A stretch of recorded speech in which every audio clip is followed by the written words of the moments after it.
Yeah. I like All right, so let's start. We don't want to overstay our welcome with you guys, but I only saw 2 people raise their hand. That's terrible. Because a lot of people forget that we're the third Tuesday, right? So from now on, yeah. You got it? Through Facebook. All right, so 3 of you. But I'm here every time anyhow. Yeah, so from now on, who got the text this morning? Okay, all right, okay. If you guys aren't getting these, you got to let Matthew know so that we can engage with you guys. We want to communicate the way that you guys want to be communicated with. So at the end of the video yesterday, I was cracking up because I felt like I was in a locker room at a football game, and Ed goes, "Be there." What position did you play? Sunday. What position? Linebacker. Linebacker. Wow. I was a little bigger then. A little taller too. All right, save the date. December 7th is our holiday party, right? Friday, December 7th. Save the date. It's going to be a hoot. I guess it's you bring it's a masquerade. So we're kind of adding a new twist. So I'm thinking about one with some horns or something. So make sure you guys go out and get something original. Trevor Murphy. Is Trevor Murphy in the house? He's a new agent with us. Trevor? No? All right. Great. Thank you. Disney World. All right. Anybody heard? I heard somebody say something. Disney World. Okay. Trevor's at Disney World? Oh, wow. Why didn't you take us? All right. So just like we do on most meetings, we try to have a new builder come in and talk to us. This week, we're very honored to have the Ritz-Carlton residents come in. So we're going to have Carolyn and Tim come up and give a quick information. They're going to show something, and then we're ready to go. Hi, thanks, Rick. Good morning, everyone. Thanks for having us here. Just to give you an update, I'm not sure if everybody knows what we're doing down here, but we are developing the 122 acres right on the corner of Indian Bend, Scottsdale Road, Lincoln, and Mockingbird Lane. The buildings that are already in place are the Spectrum, Sumamaya Apartments, and St. Barnabas Church. But we have a 200-room Ritz-Carlton hotel going in here, which the main entry will enter off of Lincoln, 24-hour manned gate, beautiful hotel with a 400-foot long pool, and we have 2 real estate offerings. The villas here, they're flats, so we call them condominium villas, but we start at 1.4 for a 1 and a den, and go up to shy of $5 million for a 4-bedroom. We also have 39 estate homes here that we're starting in the low 5 millions, starting at 5,500 square feet and over 12,000 square feet. Both of these residences are branded by the Ritz-Carlton Hotel, so all of our owners will enjoy owner's clubhouse, 24-hour room service, full service concierge, anything that's legal and ethical, the Ritz-Carlton will do for you. We have the Pomeray here, which is very exciting. This is our high-end retail commercial opportunity. We're going to have Hermes as our anchor tenant. We also have Fendi coming with 80 Fendi residences. So there'll be 15 brand new culinary experiences and lots of great shopping. So we're very excited about that. We have a parcel here that we sold out to Shea Homes. They're doing their own development. And we have 53 townhomes coming at a future date. So I hand it over to Tim, and he's going to show you a construction update.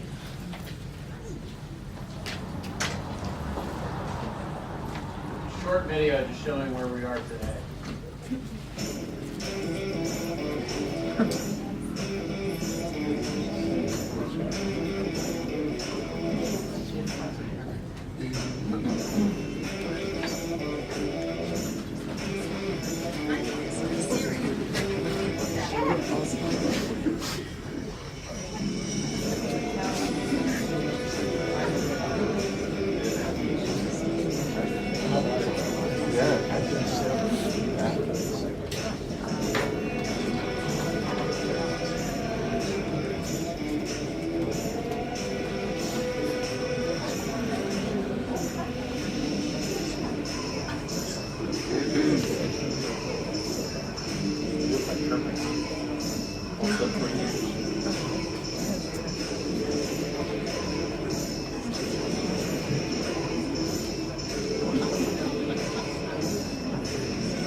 All right, the only reason why we wanted to share that, everybody who comes through our office, everybody's, I heard this, I heard that, I heard you guys aren't building, I heard. This is happening, 100%. So a lot of people in the real estate community, we want to be sure that you are informed, you know what it is that we're doing. And we want to make sure that, like, if you're making decisions or you're talking to your clients, you have the right information. I will tell you this, is in the last 30 days, we've put an additional $16 million under contract. We have another $6.5 million that is out for signatures or on hold right now, and we're in the middle of October. As we roll into the season, we have in the neighborhood of, I would say, 75 to 125 people that have engaged with us previously, that have resurfaced. For the real estate community, we are, for the next few deals we get done with the villas, we're going to be paying a 3.5% commission. I encourage everybody in this room, if you have somebody who you may think might be interested in this, go call them. I will tell you why. We had a gentleman who engaged with us in mid-April, and then he moved on. Unbeknownst to his realtor, one of the ladies from my office called him, and his realtor was in Europe. He got off of a plane and he had a voicemail and said, by the way, your client just bought a $5 million condo. So you have a $170,000 commission coming your way. He didn't do anything. But the thing is, he didn't call his client. We actually did. So there's only a handful of us. It's astounding how many people who said we're not interested anymore a year ago, now that the construction is up and going, they're back in and they're excited about it. So we anticipate that the villas are going to be completed probably in early 2020, along with the hotel. We are releasing the estate homes probably within the next 30 days. So it's moving rapidly in the right direction, and we just want to make sure that we're out there letting everybody know what's going on. And by all means, we try to do we're happy to do the heavy lifting for anybody in the real estate community. So all you have to do is introduce us to your clients. We'll take it from there. All we do is Ritz-Carlton, that's it. But we understand you guys are busy too. So you can call or email Carolyn or myself and say, hey, Jim and Janice Miller are coming down. They're my people. Take care of them. That's it. So it's exciting for us. This is 2.5 years in the making. We have a tremendous amount of interest, and we're on our way. So we certainly embrace the real estate community, and we want to help you guys put your people in some of these residences as well. All right. I know we have to be brief, so questions? Quick question. Yes. Did the lot sizes are for the southeast? The estate homes will be roughly a quarter to half acre, more or less, Okay. on average. HOA? What's the HOAs? For the villas? Yeah. The villas are going to be, depending on the size of the residence, anywhere from $1,600 to $2,500 a month. I will say, and I'm imagining most of the people in here work mostly in North Scottsdale. Okay, so we've had a disproportionate amount of people that have purchased, that have come down from Desert Mountain, Whisper Rock, Silverleaf, DC Ranch, a lot more than I ever anticipated. I realized the draw to North Scottsdale and PV, they're totally different animals. You go one for a set of reasons, you go somewhere else for the other. People from North Scottsdale are coming down to check us out, and they're buying. So I want to make sure you guys are aware of it, and we've had some dark horses that have come through that we never would have seen coming. I walked in like, how much did the villa start? $1.4 million for a 1-bedroom and a den, and about, I think they go up to just under 5. Everything north of 5 is sold. All right, That's it. That was all right. Thank you guys. Thank you so much.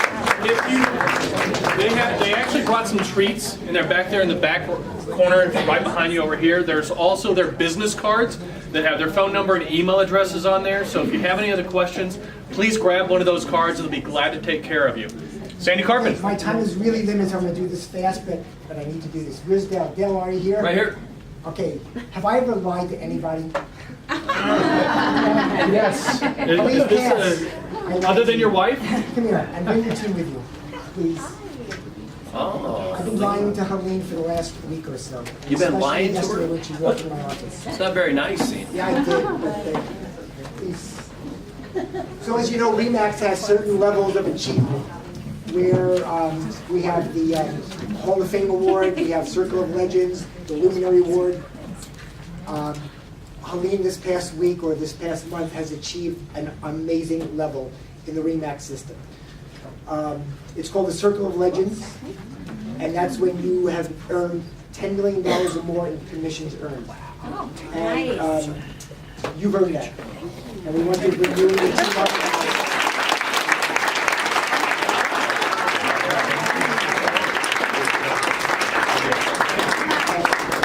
Yeah, it's a little heavy weight. Very heavy. Here, get together.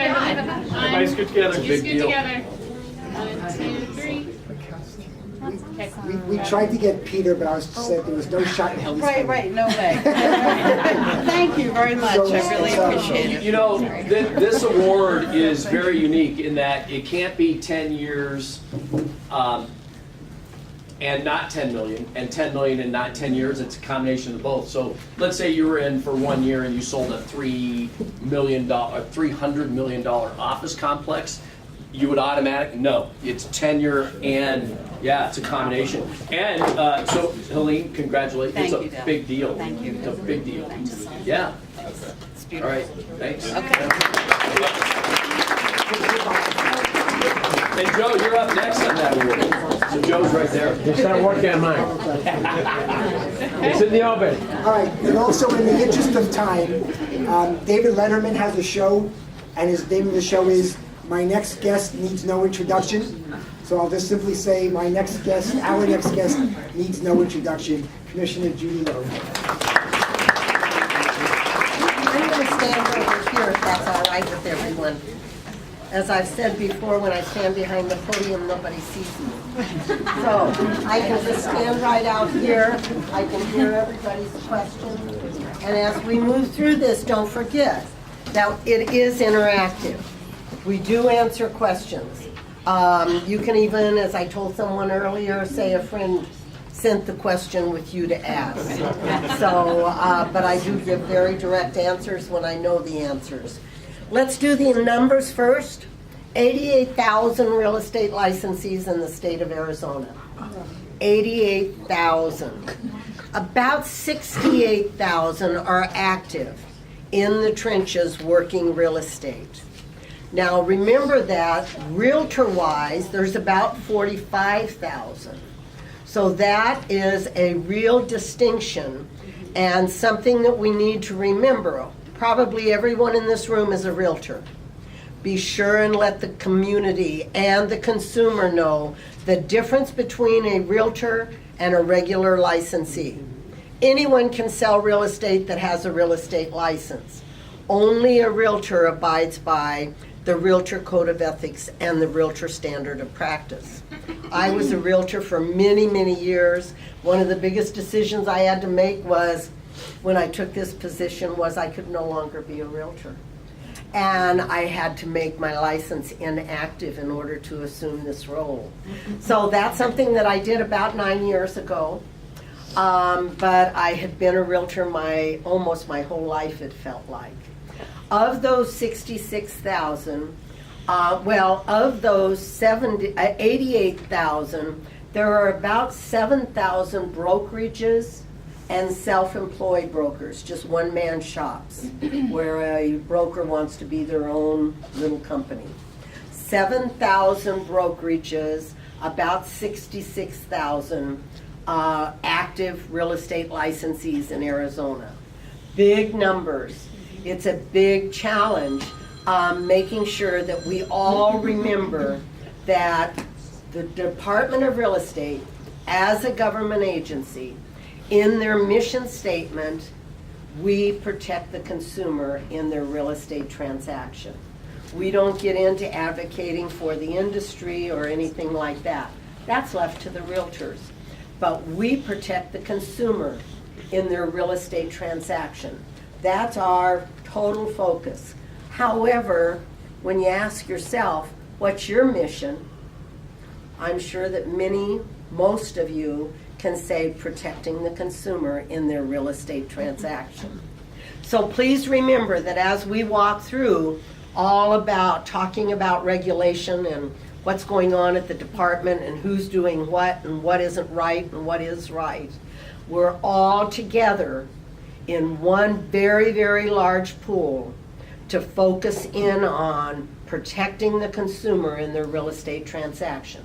Doesn't mean that we don't look at commission. That's what our income is as a real estate licensee.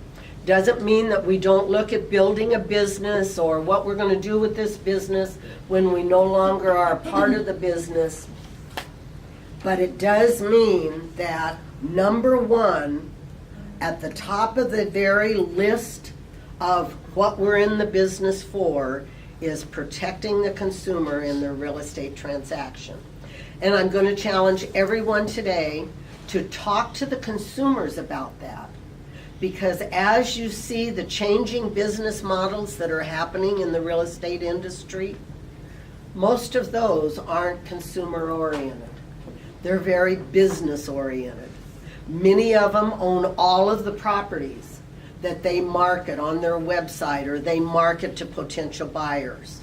When that potential buyer goes online and agrees to all kinds of dynamics in the arrangement, giving up their right to many things, accepting properties in as-is condition, remember that they're also accepting no representation in the real estate transaction. So as we talk to the consumer, I would agree and promote that agency should be addressed at the first opportunity, of course, but roll into that whole agency conversation the protection for the consumer in their real estate transaction. And emphasize to that consumer, they're still going to be making the decisions. You're not making any decisions for them. You'll help them research what a good decision is based on.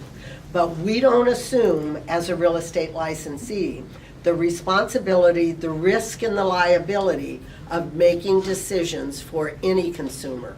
That's their responsibility. They're big boys and girls, and they can make those decisions. But we are there to facilitate that transaction, to do the research if there's research necessary to do, and to hold their hand in the real estate transaction. I walked in your shoes for many years, and even as long as I was in the business, buying a home is still a very intimidating process. Walk in the shoes of the consumer, that buyer. Hold their hand. I used to give them, when they signed the contract at night, I had a bunch of little jars of Jelly Bellies, and I would hand it to them and say, you know, your contract has been accepted today. You are going to be the owner of a home. But take this little jar of Jelly Bellies and keep it on your nightstand. And when you sit bolt upright in bed in the middle of the night and you think, oh my gosh, I'm going to be signing a mortgage for 30 years for $1,500, $2,000, $5,000 a month. How am I ever going to do that? Take 3 Jelly Bellies, lay back on the pillow, start decorating that home exactly the way you want it, and you know before you know it, you'll be back asleep. That is the role that we play as real estate licensees in the real estate transaction, is helping that intimidated buyer or that seller who's giving up a huge investment that they've paid many, many years on, and they're moving to a new dream or a new experience. Walk in their shoes. Okay, that's my preaching. We've moved. The Department of Real Estate is no longer at 44th and Thomas.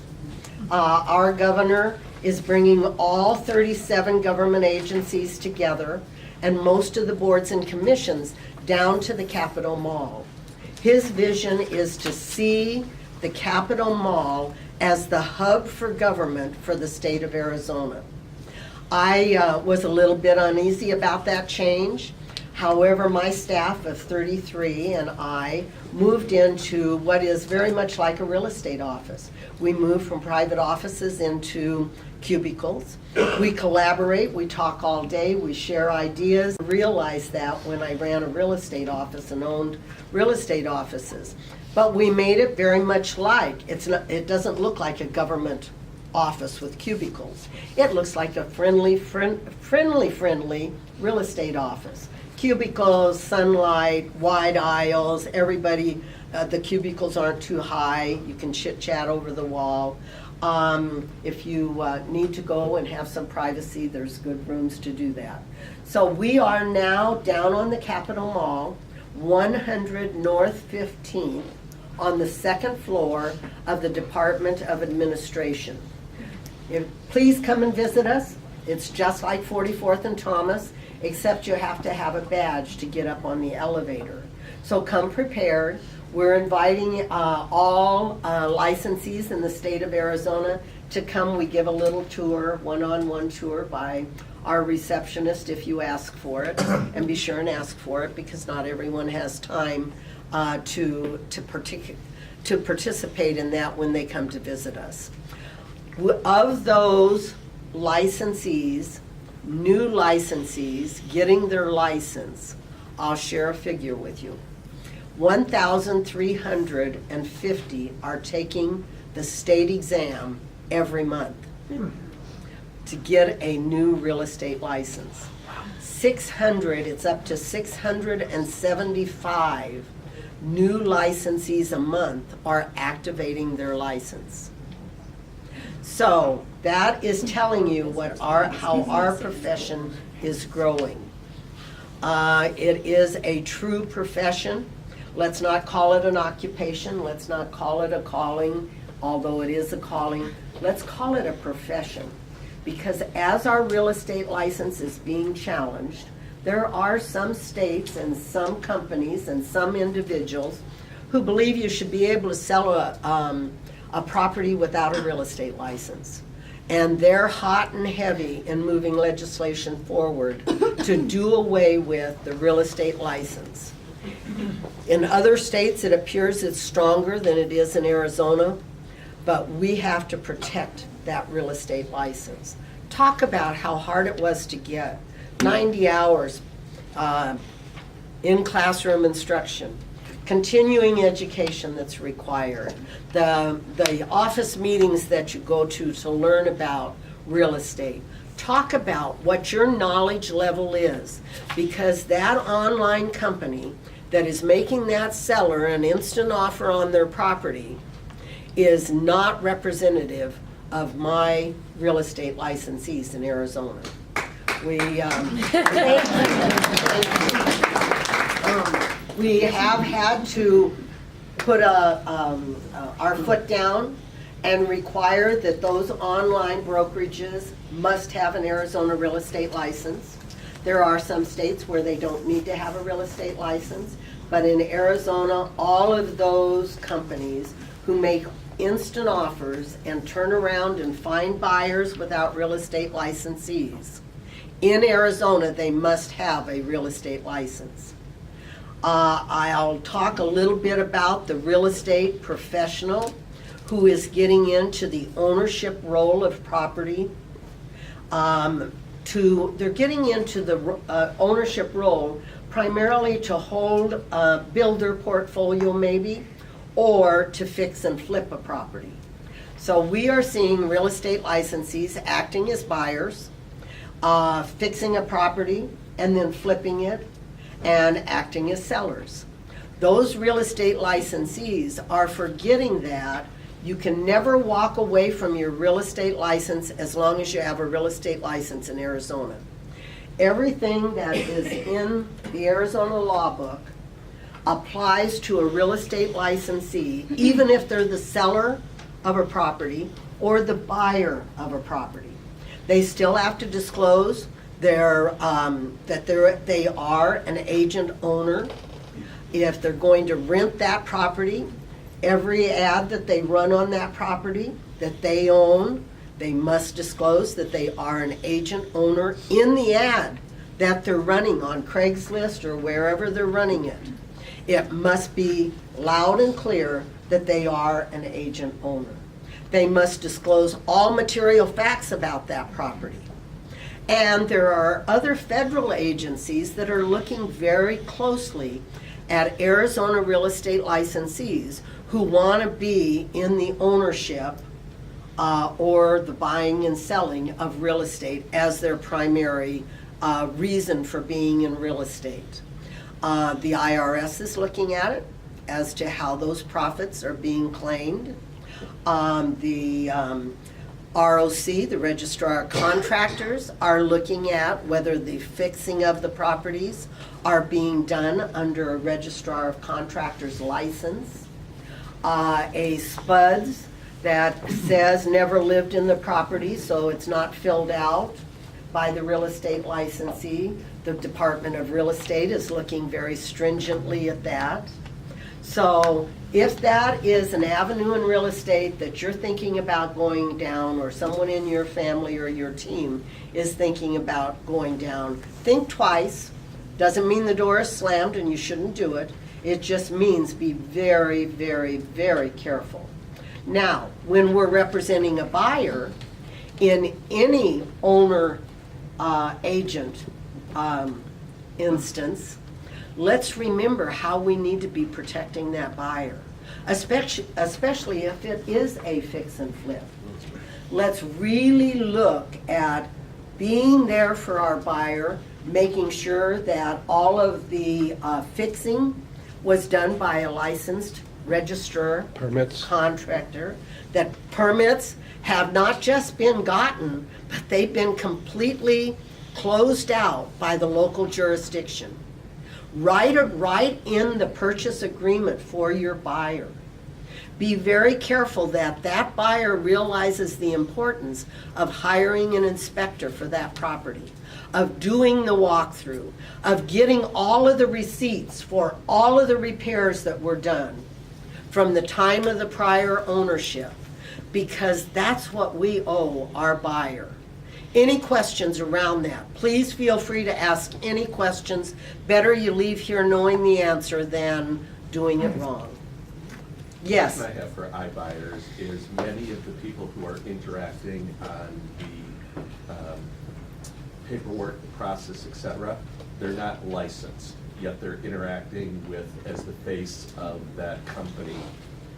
We have 6 investigations going on at this time based on complaints by the consumer that when they contacted certain companies, they were not working with licensed individuals.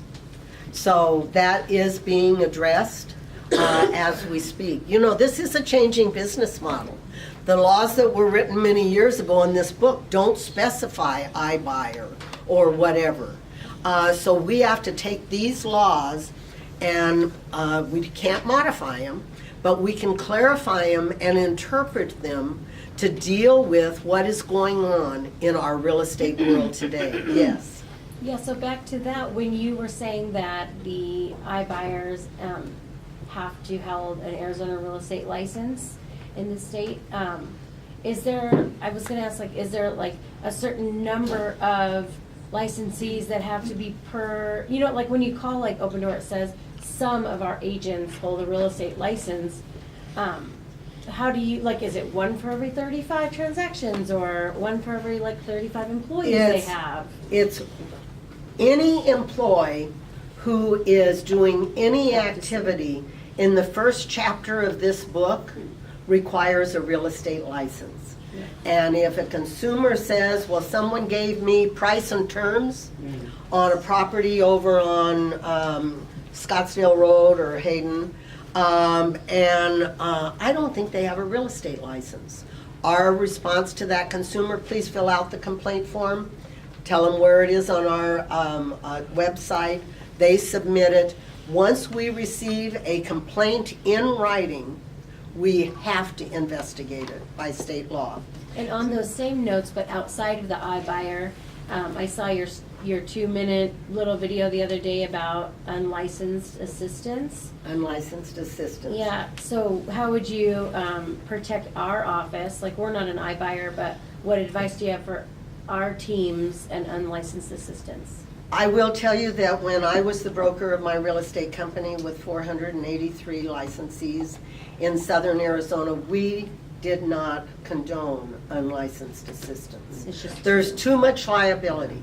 There's a substantive policy statement that has just been published, a video coming out on AAR online this morning around unlicensed assistants, what they can do, what they cannot do. And I suggest that if you are thinking about being an unlicensed assistant, hiring an unlicensed assistant, taking on an unlicensed individual in any way, they must get a copy of that SPS, substantive policy statement, initial or sign off and date it, and keep it forever in your file as long as they're around. Because it is a Class 5 felony if an unlicensed individual does real estate activity without a real estate license. So, usually I get thrown out about now. That was a good question, though. Yes. Judy, one question for you. I had a home here for 15 years when I was a broker in Colorado. I tried so hard to get my license down here. One of the things I respected so much was that we couldn't do online licensing because they were basically saying, you know, we just don't want to throw that out there for everybody who wants to get a license in Arizona that comes down here for spring break. It says I'm going to buy a house one day, I think I'll get my license. And so that was something I respected very much, that I had to come down here, do my 90 hours for my brokers, and actually be serious about it. Do you have any concern with The online licensing, online licensing which that our disclosed? legislature voted in the ability to get a real estate license through 90 hours of online activity. That will start in January. January 1st will be the first applications that we will accept. And then we have 90 days to approve those instructor online courses. I will tell you that we are totally redoing our 90 hours. They had not been redone since 1995. If you don't have your real estate license, don't think that you can run out and get your license under the current terms. It's not going to be more difficult. It's just going to be more comprehensive to today and the way that real estate is done today. We had not revised that curriculum for our instructors who teach the 90 hours since 1995.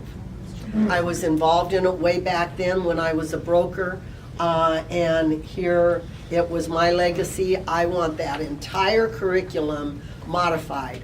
Our new students coming out over the past years have not really been taught what a homeowners association is. They don't know what a coming soon listing might be.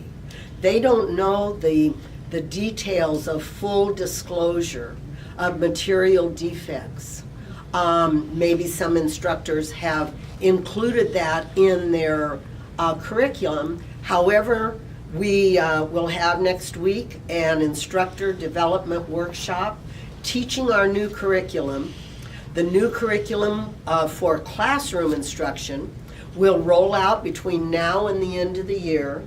And then the new curriculum for online and the new technology requirements for online will beginning the first quarter of next year. The exam is being totally modified. We do have the same testing vendor, Pearson VUE. However, the exam will include today's questions, today's real estate environment. Still has to include certain items. We won't teach anybody how to build a business plan. We won't teach them how to cold call, except to make sure that they're checking with the do not call list before they're doing any calls. But that exam is going to be totally different. I see a hand here. Speaking of things changing, so social media obviously is a huge thing that agents are doing now. Is there something that the department is looking at in particular with social media that agents that you're seeing are not doing correctly? The question being, how about social media?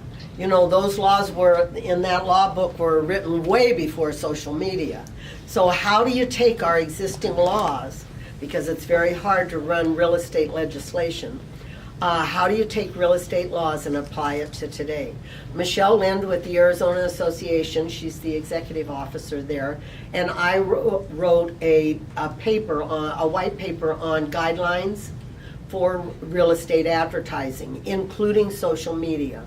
We did have to kind of take the rules around advertising and say, if you're advertising on social media and you can't fit the name of your employing broker in the lines that you're allowed, you may have a click-through, one click to a listing profile that shows the employing broker's name front and center at the top of every page of that website. It has to be clear and prominent, not the designated broker's name, unless that's the name of the company, not the team leader's name, not the individual licensee's name, the employing broker, the name of the company as it's licensed at the Department of Real Estate. So you can't have the big red, white, and blue balloon and nothing else. It has to have the name spelled out just as it's licensed at the Department of Real Estate. The individual who is advertising, when they put their name there, it must be their name as they're licensed at the Department of Real Estate. Or if they've been approved for a nickname, they may put the nickname in parentheses. But any documents that they sign for contracts and such must be their legal name as they're registered and licensed at the department. So we've tried to build in. I think the most important thing is employing broker's name, clear and prominent on everything you do to generate business. That's open house signs, that's yard signs, that's business cards. Everything must be employing broker's name, clear and prominent. Team name, the department doesn't regulate the name of teams. Your broker does that. The designated broker of your company oversees that. Team names can be clear and prominent, but not more clear and prominent. Clear and prominent is very hard to describe.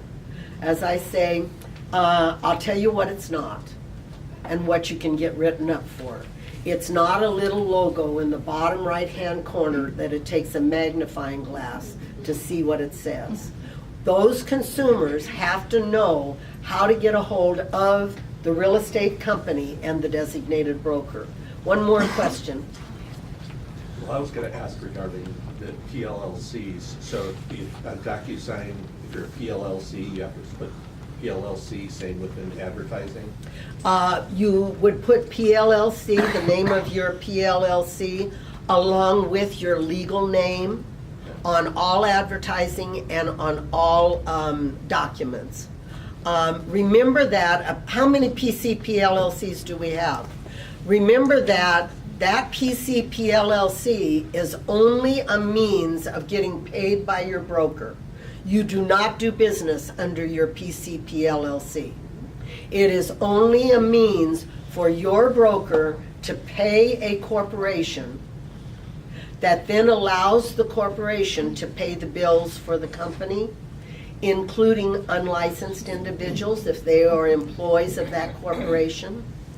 But every licensed individual in a company, whether they're on a team or not on a team, must be paid only at the direction and by the designated broker. Licensed individuals can only accept a check from their designated broker or from the escrow company at the written direction of the designated broker. Teams cannot give direction to escrow on how to cut the commission check. The designated broker can do that. They can't modify it. You cannot have anything from the commission paid out for anything other than commissions unless you have, the escrow agent has the agreement of all parties. The other thing is, on the closing statement, not the disclosure form for CFPB, on the closing statement, which used to be the HUD one that you got at closing, The escrow agent must list every disbursement that they have paid out, every receipt that they've received, and every disbursement. So it can't just be one check to the real estate company unless that's the way it was paid out. If escrow is going to cut the checks, then escrow must list every check on that closing statement. That helps the real estate department when we do an audit to make sure that no unlicensed individual has been paid from the commission at the time of closing. So you can see the reason for it. One more. Okay, thank you. This actually just, I got a text from a lender that I work with, and I was like floored when he sent this to me. There's a company, I'm not gonna say their name, but there's a mortgage company that's encouraging realtors to get their loan originator license so that they can originate the loan. Double dip. And originate the loan, you know, and then also facilitate the transaction for the purchase. So how in the world is that not a conflict of interest? Did everyone hear that question? No. There is a mortgage origination company which is encouraging real estate licensees to hold a real estate license as well as a mortgage originator's license. And then they will be dual representatives. The question being, how is that not a conflict of interest? I'm speaking tomorrow at the Mortgage Originators Association, and I will be very clear. It is I am putting the responsibility on the shoulders of the brokers, the designated brokers, to include in their broker policy manual what their position for their company will be. But there are laws, very loud and clear, about dual licensing as a real estate licensee and a mortgage originator. Please refer to that. It's very loud and clear. And here again, it's a changing business model. If I had a company, it would be on the first page of my broker policy manual. And everyone in the company, licensed and unlicensed, would sign it and date it. And every time I made a change, it'd be redistributed and re-signed off on again. Because that helps the broker when a claim comes from a consumer that says, not only did they sell me a terrible property, which they're always looking to blame somebody, but they also put me in a loan that is absolutely no good for me. And all of a sudden, the phone is ringing at the Department of Real Estate. But sometimes it's not disclosed to the consumer. Sometimes that double licensing is not disclosed. Very loud and clear, the laws are written for that very same reason. Teams, we are putting out an substantive policy statement around teams, the guidelines for teams, what the statutes say regarding teams, and believe it or not, the word teams is not mentioned in statute. But all the laws that are there still apply to teams. What do the rules say? What do the substantive policy statements say? That publication will be by the work group that's working on it right now. It will be distributed to all designated brokers, to all real estate licensees, including teams and team leaders. There is absolutely no way that a team leader can assume the responsibility for the team, the supervising of that team. Sorry, the broker can't get out from under it by delegating it to a team leader, and the team leader can't assume it by thinking that they own that little company within a company.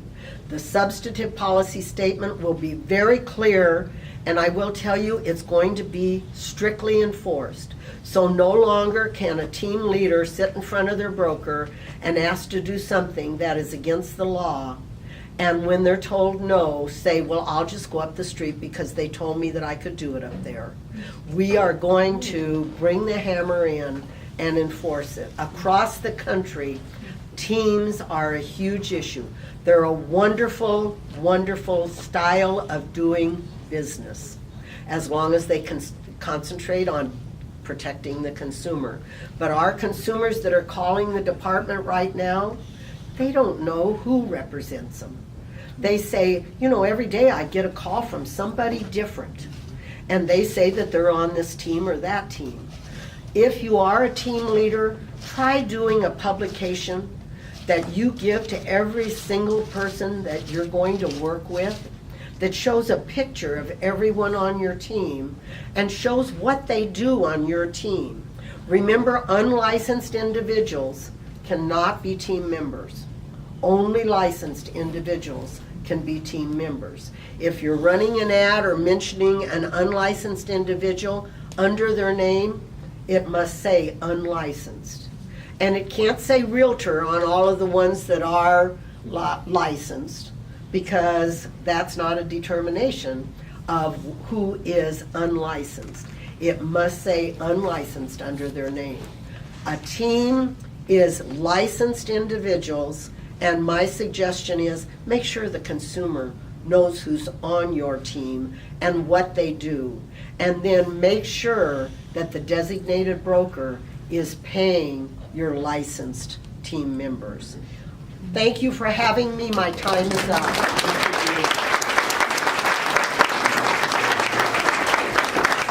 Thank you so much for coming today. We really do appreciate it.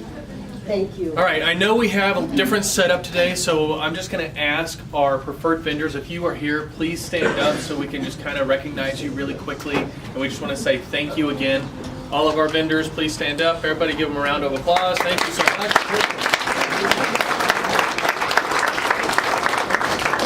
All right, our spotlight vendor this month is Fidelity National Title. So I think Keith is getting you set up. All right, Troy, it's all yours. You're on the clock. Good morning.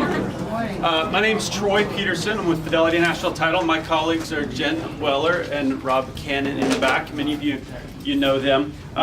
Who's got a timer for 4 minutes, 30 seconds? Who can sit there? You got it? Okay, here we go. On the clock. So in the next 5 minutes, I'm on. Next 5 minutes, try to do 3 things really rapidly. Tell you just a little bit about myself, give you a little bit of a market snapshot from our senior leadership in our organization, and then possibly build a farm for you in real time. So here we go. And to reward you for listening closely, I got a $50 gift card at the end of the 5 minutes. Okay, so here we go. Number one, how many of you were in a different career before the career of real estate? All right, nearly all of us. I'm with you. For 24 years, I served as a pastor.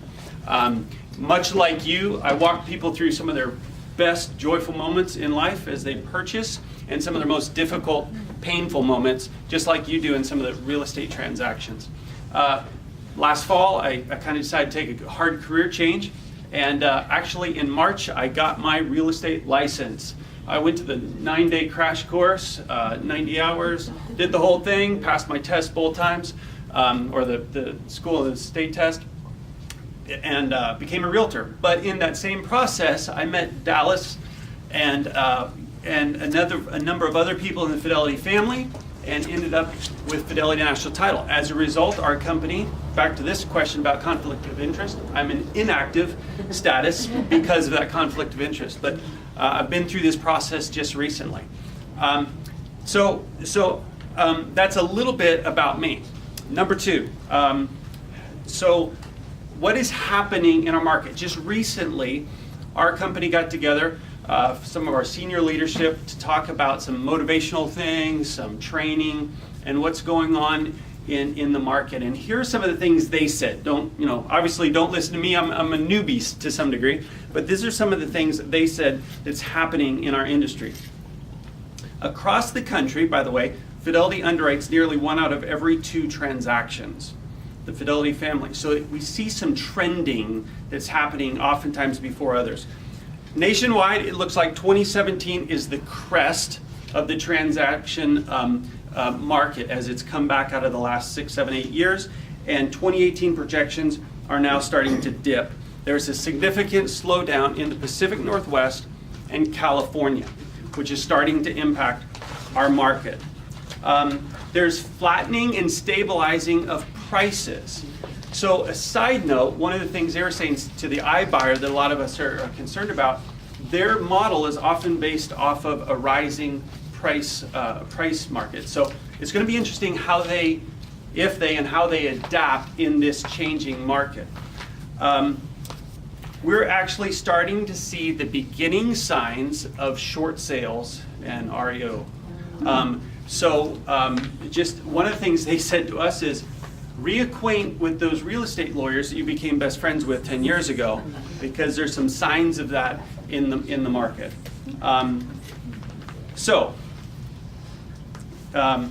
Time to dig in, work hard. As Frank says, 2019 started October 1st, right? So get strategic, sharpen the axe. As Abraham Lincoln, I think, was attributed to the quote, if I have 6 hours to chop down a tree, I'll spend the first 4 hours sharpening my axe. So, quick question. How many of you are personally looking to buy or sell in the next 12 months? Okay, so about 4 of the 50. So what is that, about 10%? So, as a realtor, if you're in this room and this was your target or your market and you had to have a transaction today, where would you start? Anyone who rose their hand. The 4 people that just raised their hand. Yeah. We have a geofarming platform that uses predictive analytics to help determine those 4 people. Okay? In a market, obviously, there's a neighborhood, and if you farm a neighborhood, you can market to the whole group, all 60 of you, or you could be wise, you could sharpen your axe and market to the 4 that just said that they're looking to buy or sell in the next 12 months. I'm going to show you in the next 22 seconds my neighborhood and what it looks like. I don't have time to build it, but I'll show it to you. Here is, my neighborhood. I live in Fireside. I'll give you an extra 15 seconds because I live in Fireside Desert Ridge. There are 800. Will we get it? And can we go lights down if this opens up? Maybe not.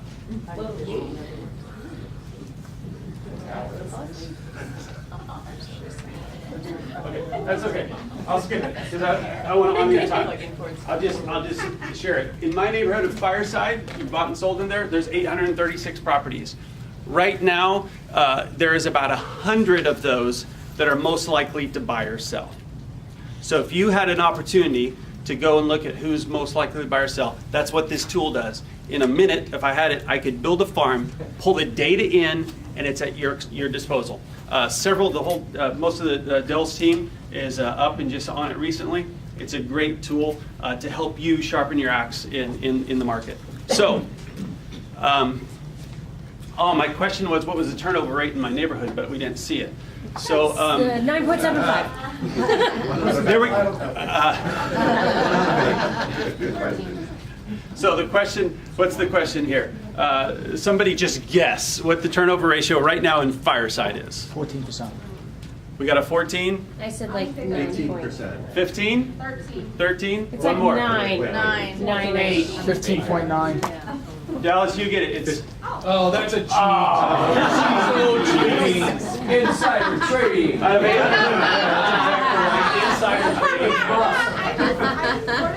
See? There you go. Did you guys read that? Thank you for that. Thank Did you, you guys Troy. see that whole thing on the Musk? What was the answer? What was the answer? 15.9. Oh, all right. Did you guys see that whole insider trading on Musk and Tesla? Yes. About how he was going to buy out the company? Yep. Did you hear how they settled it? No. It was pretty smart. So, yeah. Do you want to tell them? Tell them the story. I don't know the exact numbers, but he had to resign and pay an enormous fine. 40 million, I believe. Yeah. 20 million from Tesla and 20 million personally. Personally. But check out what the SEC said. So they said, hey, I'll tell you what, we're going to save you a lot of time. So they said, we're going to have Mark Cuban call you and tell you how miserable his life was for the last 6 years fighting the SEC. So Cuban calls Musk and says, dude, settle. And within 48 hours, Musk settles. Wow. It's pretty phenomenal stuff about how you can learn with somebody that's been through it. All right, what's the agenda? Because I was going to close with some marketing. It's all you. Is Sandy up? Sandy's done. All right. Everybody always asks me, how do you build a listing presentation? And frankly, I get a little quivery when they say it. when you come to these meetings, look on your seat. This goes in your listing presentation. And every time you come to one of these meetings, by the end of a year, you'll have 12 of these with, in addition to what you're building yourself, philanthropy, testimonials, awards, whatever that looks like, right? What does your digital marketing campaign look like? What does your drone campaign look like? What does your nighttime digital photography look like? I spend on my listing presentation at least 10 minutes on my negotiating skills. Because I think that if somebody comes in at 5% versus my 6%, I can make up a percent in my negotiating ability in a second. Just by a positioning statement when the buyer's agent calls me and says, hey, I see that house has been on the market for a year. Right? How is a seasoned listing agent like myself going to handle that versus one of my competitors? And I throw that out to the seller in my listing presentation, right? So I wanted to spend a minute on this because if you guys really want to send me in a convulsion, ask me about, I don't have a listing presentation. I'll say, well, where have you been? Right? So this goes in your listing book, right? And then you should have one from the last meeting, the last meeting, the last meeting, and it's relevant. All right. One more thing. I think this is like the listing third one presentation. in a year, PS. Is it? Yeah. All right. So thank you for that. The data's not current. I would love to have more, is what I'm saying. The data's not current. Okay. So On what? Remax, it's current, but for example, EXP has 17,000 agents.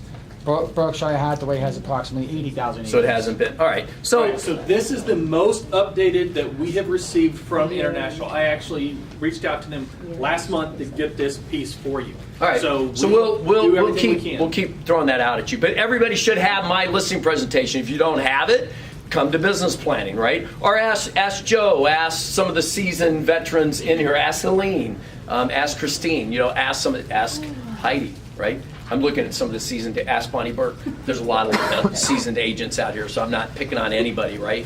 But reach out to those individuals and ask them to share. For instance, I threw out at you guys our drone company with the one that I did, I think on Church Road for $50.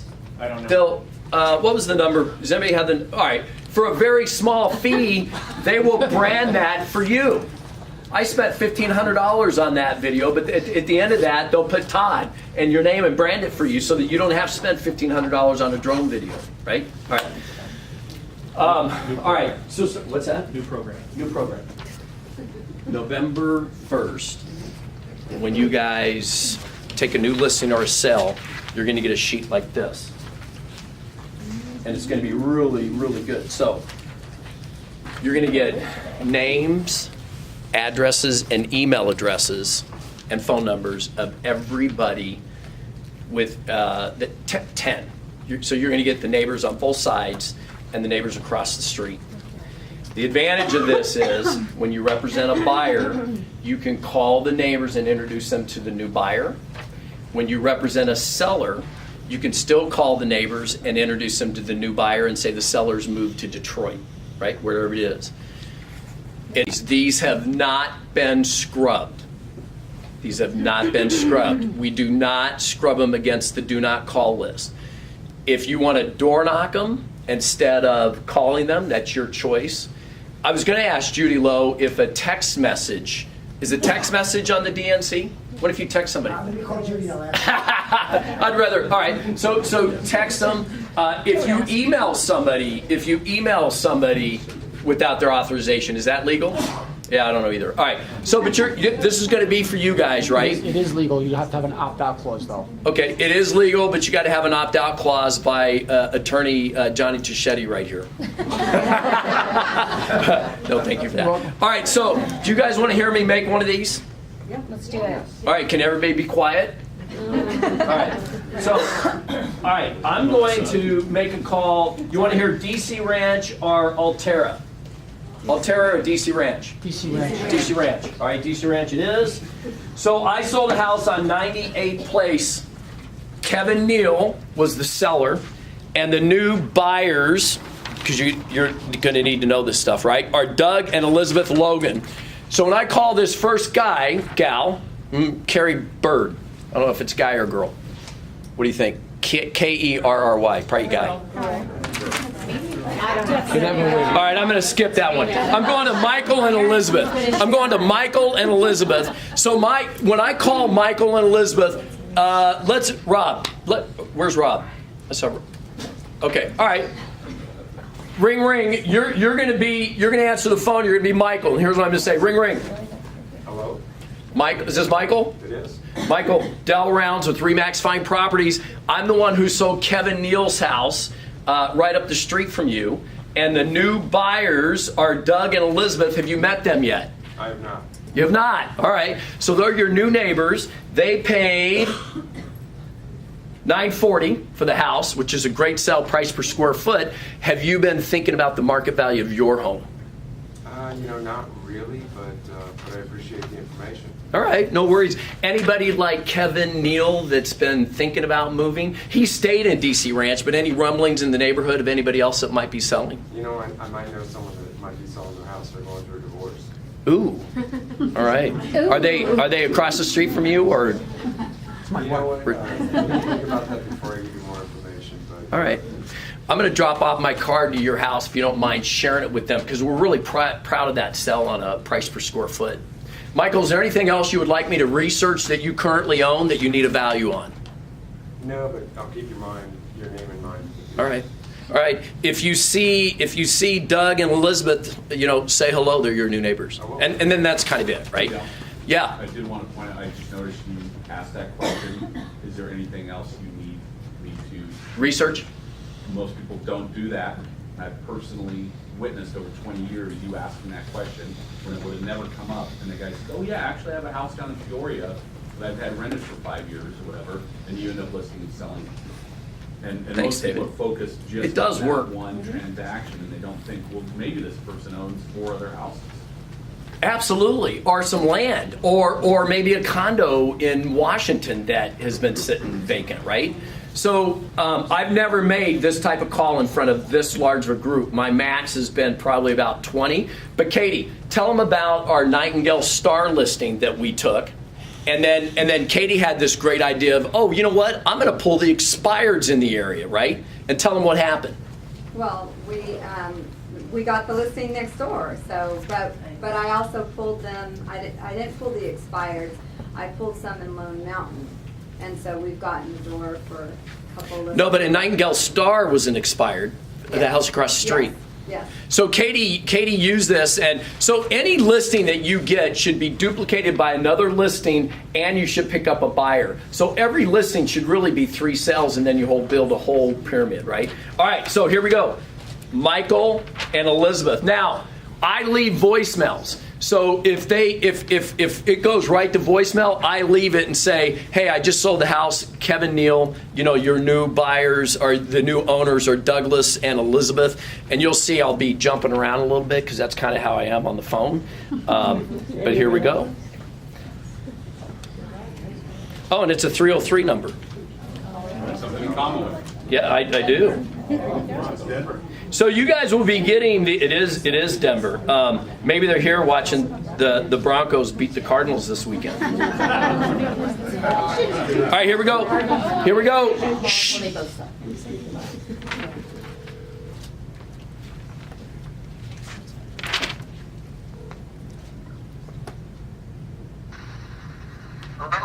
Hey, Michael, Dell Rounds with RE/MAX Fine Properties in reference to the Neal's house that just sold on 98th Place. Yeah, hey, I'm on the treadmill. Oh. Call me back later today. All right, I'll call you back in about an hour. All right, thanks, Michael. All right, so good number. He's on the treadmill. I don't want those guys to look at my belly. Here you go. So sometimes you're going to get a conversation, sometimes you're not. Terry, tell them about Michael. Who's Michael? McKinney. Michael McKinney. Dell and I Dell sold a house in Montero. He and I sold one across the street. Dell called the whole neighborhood 2 years ago. And the guy was so impressed that he was cold calling, he kept his number, called Dell and said, hey, I am going to list now. We list his house for $950, sold it for 4 days, and sold him a new build that he just closed on. Yeah, we made like $38,000, right, off that one call. So if that would have went to voicemail, I would just said, hey Michael and no, I'm sorry. Hey Michael and Elizabeth, it's Del Rounds. I just sold Kevin Neal's house. It's a good time to get an updated market analysis on your house because that one's real fresh. I can tell you how many people we had through, what the marketing strategy was, right? So you tell that story. And then remember, how many times are they going to say no before they say yes? Like that guy being on the treadmill basically told me no, right? I mean, you guys said call him back, and I got to be ready for that. The average consumer will say no 5 times, so you got to be ready for all those objections. All right? And you can see he didn't say I'm not on the DNC list. He might be, but because I'm sharing information with him about the neighborhood, I think it's a different call versus an expired and a canceled. It's a little. I find it easy, but it's farming. It's not going to make you money this year, but it will next year. It will make you money next year. So 10, not scrubbed, yes. Just to put a little damper. Yeah. Greg and I must field 6 to 10 phone calls a week of angry people that we call from this company that were on the do not call list. Okay? We will take those calls all day long. But you need to know if they're on the do not call list and they go one step further and make a complaint, it's on you. Oh, yeah. We'll take the calls, not a problem. We'll even call you to tell you, not a reprimand, just you need to know that. We'll take the hit on the calls. You just need to know if you call someone and do not call. Yeah, now, when you get this list, if you want to cross-reference it on the DNC, go for it. But you also got email addresses on these. You also have text messaging, and then you can start a door campaign. You could go door to door if you want. And what I've heard in Phoenix and Scottsdale, if you can deliver your product at the point of sale, meaning if you're selling something that can be handed to consumer on the spot, you can door knock. If you have a product that you can deliver on the spot, you can door knock. I've heard that from police departments. Now,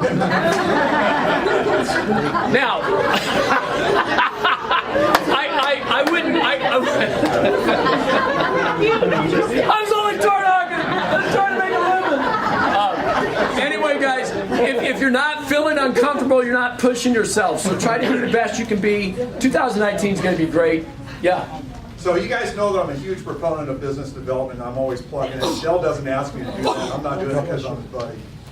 I've been doing this 35 years, and I schedule my entire week around business development because this is just an idea of what you get at that meeting. And I would say that 9 times out of 10, I walk away from each business development meeting with something in my back pocket I could use. It doesn't have to be your style. You can take what Dell's doing, meld it into your style or whatever. And that's one of the reasons why, I'm not sure why you got no views on your Facebook, but Christine Espinosa had 144 views on the business development happy hour we're doing next week. Yeah. And that's kind of what we planned that for. It's not just for everybody to come and have a drink at Isabella's. We want to give everybody an opportunity to be interactive with the stuff we're learning in business development. That's why the business development group, we all kind of got together, Kelly, Frankie, Jill, everybody, and said, hey, let's all get together and have a drink in a relaxed atmosphere, talk about listing presentations. Hey, what are you doing? And that kind of thing. So Right. that's why No, and I like the way you guys did that. There's no sponsors for the event. It's us, and it's going to be, really homegrown. I second Frank's comments on business development. If I don't make a Thursday, it really messes up my whole week. It's an awesome opportunity to Thanks, get guys. inside information and coaching and just knowledge, and Dell we're all lucky to have him through all this stuff. I got to tell a story about Linda. So she calls me. She calls me. Get up for getting up. I know, this is funny. Because remember, I did the same thing you guys do. I think that's one of the things that makes our company real. So Linda calls me up, way advanced warning, like Wednesday, and says, hey, I'm going to show your house this Saturday. I don't know the time yet. But In the pouring rain. In the pouring rain. Yeah. But I want to give you the heads up, right? 12 other. Because it's a luxury home. So it's Wednesday. She's calling me very early, very, very good, right? So I'm like, yeah, don't worry. We'll make it happen. She calls me. We set it up. Rain's pouring down. They have a portico. There's this much water in the portico. She has to jump out at a certain spot. I come out with the seller tells us that we got to take our shoes off, so I take off my shoes, and I'm opening the door, stepping back, and what do I step on? A huge scorpion with the tail was up. Oh my God, your shoes were off? Yeah, Oh the my buyer God. comes in and My she goes, buyer was done. "This house has scorpions. I'm out of here." So what did you do to the scorpion? I took my shoe off and I killed it. Smack. It was good. She ripped the shoe off. Smack. And then I took my shoe and I brought it into the entry and I wiped it off in the level You didn't get stung, Yeah. Dale? river of dirt of water. Huh? You didn't get stung? No. I don't think I did. You know, you would know. Hey, he's just tough as nails. He walks on. You can kill a scorpion with a lint roller. Does everyone know that? Because I literally just learned that, and I was like, I'm getting a lint roller in my car. Why? Is it just like a hammer? No, there was a big scorpion in a vacant house yesterday morning, and I knocked on the neighbor's door because the buyers hadn't got there yet, and I said, "Oh my God." It was like one shares a wall, so I knew they probably had scorpion too. I said, "Oh my God, please let a man answer," like a man, you know.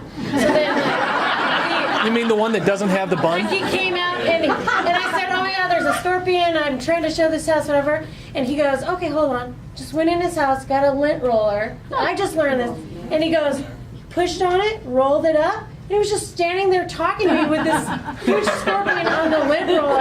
It was just stuck there. It couldn't move. He wasn't scared like. I was like, "Oh my God, is that thing gonna move?" I'm like, I am going to get a lint roller. They carry their babies on their back, so be careful. Even when I hit it with the shoe, they could crawl. Oh, yeah. All right, so hey, one of the things I'm going to do is I'm going to call all 10 of these today in DC Ranch. So you should always have a list of people that you're working. If you don't, come to business planning, and we'll tell you how you guys can be a part of that. Yeah, Have you bought a self-driving car yet? I have not. All right, so a couple of things before we leave. This Thursday, we are going to have a guest speaker for business development. So just like for Dell, please come out to do that. It's going to be Sharon Wolf Furman. Oh, she thanks, has Sharon. lots of information for you, so please come support. Help everybody out, because anything that we do, we try to add value. Just like the video I had yesterday. We try to add value to you as an agent so you can be more productive and become more successful. Okay, so Thursday, other than that, thank you, everybody. Thanks, Sharon. And marketing partners are invited to that 25th.